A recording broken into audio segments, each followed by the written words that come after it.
नमस्कार, सप्ततारा न्यूजमध्ये आपले स्वागत आहे। आज शुक्रवार दिनांक 16 ऑगस्ट 2024। न्यूज बुलेटिनमध्ये जाणून घेऊया आजच्या ठळक घडामोडी। कोरेगाव तालुक्यातील एकही बहीण मुख्यमंत्री लाडकी बहीण योजनेपासून वंचित राहणार नाही, नामदार महेश शिंदे। बँक ऑफ महाराष्ट्र शाखेत महिलांबरोबर साधला संवाद, बँक अधिकाऱ्यांना दिल्या सूचना।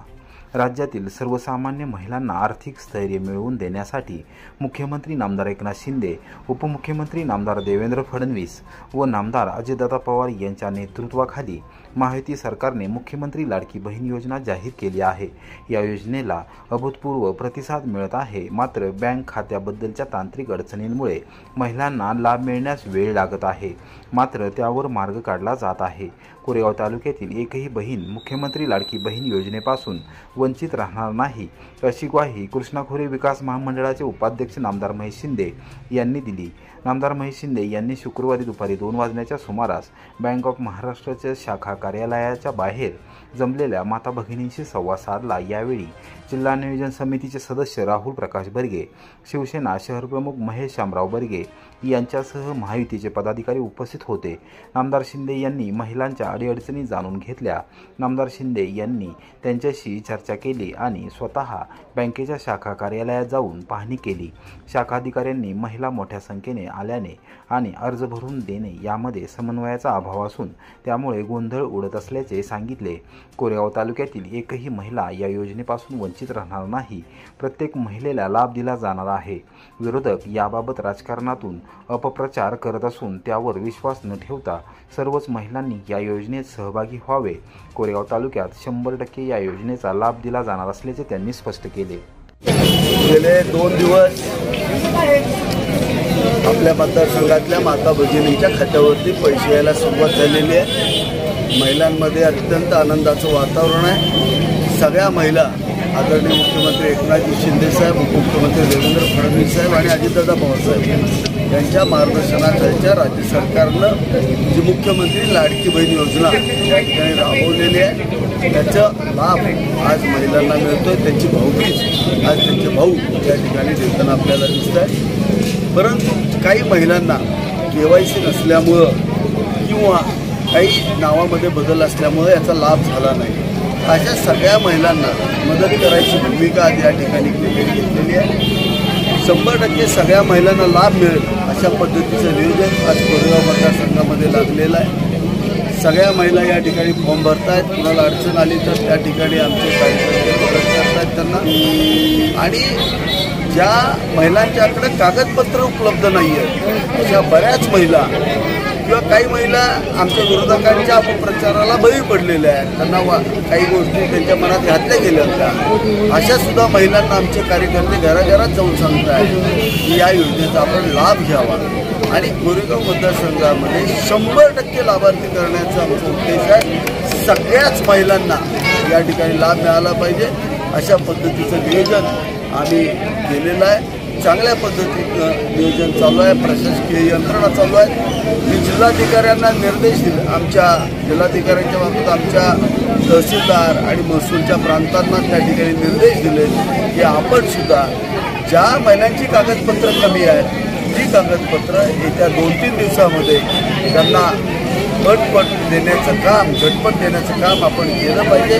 त्यासाठी संपूर्ण महसूल यंत्रणा, नोंदीसाठी अंगणवाडी सेविका आणि आमचे सगळे कार्यकर्ते एकत्रितपणे ताकदीनं काम करताना आपल्याला या ठिकाणी दिसत आहे। वीर जवान तुषार घाडगे अनंतात विलीन। बोरगाव येथे शासकीय इतमामात अंत्यसंस्कार, संपूर्ण पंचक्रोशीवर शोककळा। कोरेगाव तालुक्याच्या दक्षिण भागातील बोरगाव येथील वीर जवान तुषार राजेंद्र घाडगे वय 33 यांच्यावर शोकाकुल वातावरणात शुक्रवारी दुपारी 1:30 वाजता शासकीय इतमामात मध्ये अंत्यसंस्कार करण्यात आले। यावेळी कुटुंबियांनी केलेला आक्रोश काळीज पिळवटून टाकणारा होता। अमर रहे शहीद जवान, अमर रहे जब तक सूरज चांद रहेगा, जवान तुषार घाडगे आपका नाम रहेगा घोषणा देत जवान तुषार घाडगे यांची गावातून जड अंतकरणाने शोकाकुल वातावरणात अंत्ययात्रा काढण्यात आली। त्यांच्या पश्चात आई, भाऊ पत्नी व मुलगा असा परिवार आहे. जवान तुषार घाडगे हे भारतीय सैन्य संलग्न बॉर्डर रोड ऑर्गनायझेशनमध्ये अरुणाचल प्रदेश येथे सेवा बजावत होते. त्यांनी 7 वर्ष सैन्य दलामध्ये कार्यतत्पर सेवा बजावली. मंगळवार दिनांक 13 ऑगस्ट रोजी कर्तव्य बजावत असताना झालेल्या भूस्खलनामध्ये अपघाती निधन झाले. शुक्रवारी सकाळी त्यांचे पार्थिव बोरगाव येथे सैन्य दलाच्या ताफ्याबरोबर आणण्यात आले. त्यावेळी गावातील युवकांनी रहमतपूर ते बोरगावपर्यंत दुचाकी रॅली काढली. प्रथम त्यांच्या राहत्या घरासमोर पार्थिव नेण्यात आले. त्यानंतर पार्थिव झेंडूच्या फुलांनी सजवलेल्या ट्रॅक्टर ट्रॉलीमधून स्मशानभूमीत आणण्यात आले. यावेळी अमर रहे शहीद जवान, अमर रहे जब तक सूरज चांद रहेगा, शहीद जवान तुषार घाडगे आपका नाम रहेगा आदी घोषणा देण्यात आल्या. प्रशासनाच्या वतीने तहसीलदार डॉक्टर संगमेश कोडे यांनी पुष्पचक्र अर्पण करून अभिवादन केले. यावेळी शासकीय अधिकारी, लोकप्रतिनिधी, सैन्य दलातील अधिकारी व सैनिक आदींनी जवान तुषार घाडगे यांच्या पार्थिवावर पुष्पचक्र अर्पण करून श्रद्धांजली वाहिली. विषमुक्त शेतीबरोबरच रानभाज्यांकडे शेतकऱ्यांनी वळणे ही काळाची गरज. नामदार महेश शिंदे. कोरेगाव पंचायत समिती सभागृहात रानभाजी महोत्सव. जग 21व्या शतकाकडे वाटचाल करत असताना शेतीमध्ये रासायनिक खतांचे प्रमाण वाढत चालले आहे. पूर्वपार चालत आलेली पीक पद्धती विसरून शेतकरी नगदी पिकांकडे वळल्याने शेतीमध्ये मोठे नुकसान होत आहे. स्वतःच्या कुटुंबियांबरोबरच सर्वसामान्यांच्या आरोग्याची काळजी म्हणून शेतकऱ्यांनी विषमुक्त शेतीबरोबरच रानभाज्यांकडे शेतकऱ्यांनी वळणे ही काळाची गरज आहे, अशी अपेक्षा कृष्णा खोरे विकास महामंडळाचे उपाध्यक्ष नामदार महेश शिंदे यांनी व्यक्त केली. कृषी विभाग आणि कृषी तंत्रज्ञान व्यवस्थापन यंत्रणा यांच्या संयुक्त विद्यमाने शुक्रवारी दुपारी 1 वाजता पंचायत समिती सभागृहात आयोजित करण्यात आलेल्या रानभाज्या महोत्सवाचे उद्घाटन नामदार महेश शिंदे यांच्या हस्ते झाले. त्याप्रसंगी ते बोलत होते. जिल्हा नियोजन समितीचे सदस्य राहुल प्रकाश बर्गे, तहसीलदार डॉक्टर संगमेश कोडे, गट विकास अधिकारी सुप्रिया चव्हाण, तालुका कृषी अधिकारी ज्ञानदेव जाधव यांच्यासह कृषी विभागातील अधिकारी, कर्मचारी व शेतकरी यावेळी उपस्थित होते. ज्ञानदेव जाधव यांनी रानभाज्या महोत्सवाच्या आयोजनामागील भूमिका विशद केली. तालुक्यातील जास्तीत जास्त शेतकऱ्यांनी राज्य सरकार हाती घेत असलेल्या शेतकरी हिताच्या विविध उपक्रमांमध्ये लक्षणीय सहभाग नोंदवण्याची अपेक्षा त्यांनी व्यक्त केली. पीक विमा, खरीप हंगाम पीक स्पर्धा, महात्मा गांधी रोजगार हमी योजना अंतर्गत फळबाग लागवड, बांबू लागवड, प्रधानमंत्री सूक्ष्म सिंचन योजना, डॉक्टर पंजाबराव देशमुख नैसर्गिक शेती मिशन, प्रधानमंत्री सूक्ष्म अन्न प्रक्रिया उद्योग योजना आदी योजनांबाबत सविस्तर माहिती दिली. रानभाजीचे महत्त्व शेतकऱ्यांना समजून यावे यासाठी महोत्सवात सहभागी झालेल्या महिला शेतकरी तसेच शेतकरी गटांनी सहभाग नोंदवल्याबद्दल मान्यवरांच्या हस्ते प्रमाणपत्र देऊन गौरव करण्यात आला. या महोत्सवामध्ये 35 प्रकारच्या रानभाज्या उपलब्ध झाल्या होत्या. चिमणगावचे कृषी सहाय्यक सुनील निकम यांनी सूत्रसंचालन केले. वॉटर स्टेशनचे मंडल कृषी अधिकारी अजित जगताप यांनी आभार मानले.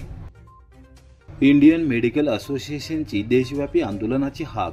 कोरेगाव तालुक्यात 24 तास वैद्यकीय सेवा राहणार बंद. पश्चिम बंगालची राजधानी असलेल्या कोलकाता येथील वैद्यकीय महाविद्यालयामध्ये विद्यार्थिनींचे बलात्कार करून हत्या करण्यात आली आहे. संपूर्ण वैद्यकीय क्षेत्राला काळिमा फासणारी ही घटना असून तिचा निषेध करण्यासाठी आणि संशयित आरोपींना कठोर शिक्षा व्हावी यासाठी इंडियन मेडिकल असोसिएशनने देशव्यापी आंदोलनाची हाक दिली आहे. शनिवार दिनांक 17 ऑगस्ट रोजी सकाळी 6 ते दिनांक 18 ऑगस्टच्या सकाळी 6 वाजेपर्यंत 24 तास वैद्यकीय सेवा बंद ठेवण्यात आली आहे. कोरेगाव तालुक्यात हे आंदोलन छेडले जाणार आहे. इंडियन मेडिकल असोसिएशनच्या कोरेगाव तालुक्याच्या अध्यक्षा डॉक्टर संगीता सावंत व सचिव डॉक्टर शीतल गोसावी यांनी शुक्रवारी सायंकाळी 6 वाजता या आंदोलनाबाबतची माहिती दिली. कोलकाता येथील घटनेनंतर मोठ्या प्रमाणावर आंदोलन झाली असून वैद्यक शास्त्राच्या विद्यार्थ्यांचा आवाज दाबण्याचा प्रयत्न होताना दिसत आहे. या भीषण घटनेने वैद्यकीय समुदाय आणि संपूर्ण देशाला धक्का बसला आहे. शनिवारी 24 तास वैद्यकीय सेवा बंद ठेवली जाणार असली तरी अत्यावश्यक व आपत्कालीन सेवा सुरूच राहणार आहेत. नियमित बाह्यरुग्ण तपासणी आणि शस्त्रक्रिया मात्र पूर्णपणे बंद ठेवण्यात येत असल्याचे डॉक्टर सावंत व डॉक्टर गोसावी यांनी सांगितले.